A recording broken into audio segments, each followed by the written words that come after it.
Assalamualaikum warahmatullahi wabarakatuh. Nama saya Sri Ayu Abdul Rahman. Di sini saya akan menjelaskan materi mengenai mekanisme proses penyelenggaraan pendidikan dan pelatihan. Baiklah, langsung saja. Yang pertama yaitu konsep kinerja pelayanan pendidikan dan pelatihan.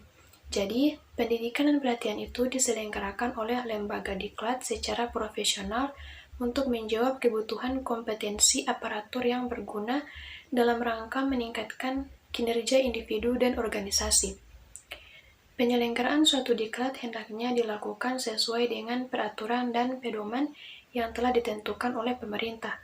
Di lingkungan instansi atau balai diklat setiap instansi pemerintah ataupun swasta, penyelenggaraan diklat merupakan tahap operasionalisasi rencana untuk mencapai kompetensi dasar yang telah ditetapkan. Adapun tujuan dan sasaran layanan diklat, pertama yaitu meningkatkan kesetiaan dan ketaatan PNS kepada Pancasila, UUD 1945, negara dan pemerintah Republik Indonesia. Yang kedua, menanamkan kesamaan pola pikir yang dinamis dan bernalar agar memiliki wawasan yang komprehensif.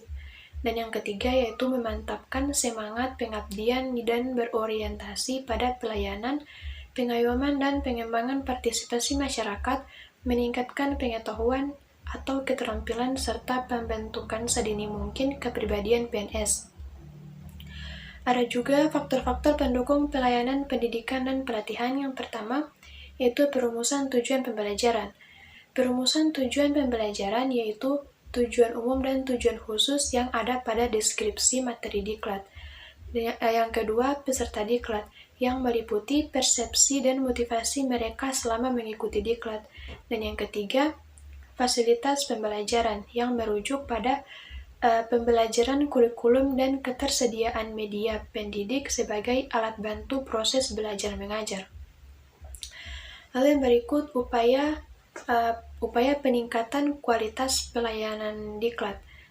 Peningkatan mutu penyelenggaraan diklat dilakukan melalui pengembangan profesionalisme widya iswara dan staf penyelenggara diklat, disertai dengan penciptaan sistem kerja yang menjamin kebersamaan dan keteraturan kerja untuk mewujudkan widya iswara dan staf yang profesional dapat ditempuh dengan berbagai upaya seperti meningkatkan frekuensi pelatihan, baik berupa training of trainers dan pelatihan lain yang diselenggarakan oleh lembaga lain, seperti magang atau latihan di tempat sendiri.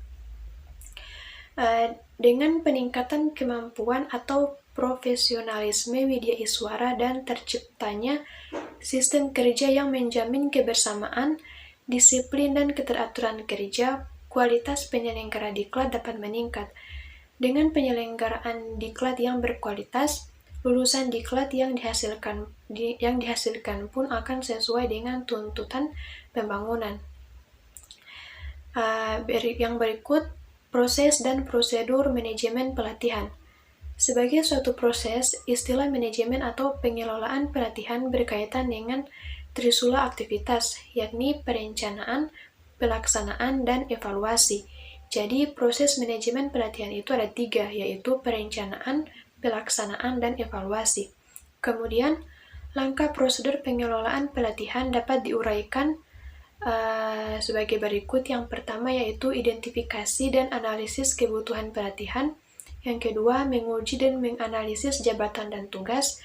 Ketiga, klasifikasi dan menentukan peserta pelatihan. Keempat, merumuskan tujuan pelatihan. Yang kelima, pendesainan kurikulum dan silabus pelatihan. Keenam, perencanaan program pelatihan. Ketujuh, penyusunan dan pengembangan kerangka acuan. Kedelapan, pelaksanaan program pelatihan. Kesembilan, evaluasi program pelatihan. Dan yang ke-10 yaitu tindak lanjut pelatihan. Lalu yang berikut yaitu implementasi pengembangan program pelatihan.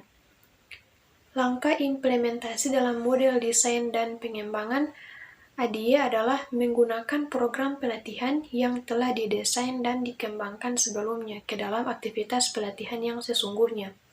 Langkah implementasi mempunyai makna sebagai usaha yang dilakukan untuk mewujudkan desain dan pengembangan program pelatihan dalam situasi nyata. Aspek desain program yang telah dikembangkan harus diimplementasikan untuk memfasilitasi proses belajar serta dalam rangka mencapai kompetensi yang diperlukan. Selain aspek desain, faktor lain yang juga penting untuk diperhatikan dalam langkah implementasi adalah faktor waktu, tempat, dan biaya serta instruktur yang akan berperan serta dalam penyelenggaraan sebuah program pelatihan. Implementasi pengembangan program pelatihan berfungsi sebagai proses transformasi. Para tenaga kerja atau karyawan yang tidak terlatih diubah menjadi karyawan yang berkemampuan dan berkualitas dalam bekerja sehingga dapat diberikan tanggung jawab yang lebih besar. Baiklah, itulah penjelasan materi dari saya. Lebih dan kurangnya saya mohon maaf. Wabillahi taufiq wal hidayah. Wassalamualaikum warahmatullahi wabarakatuh.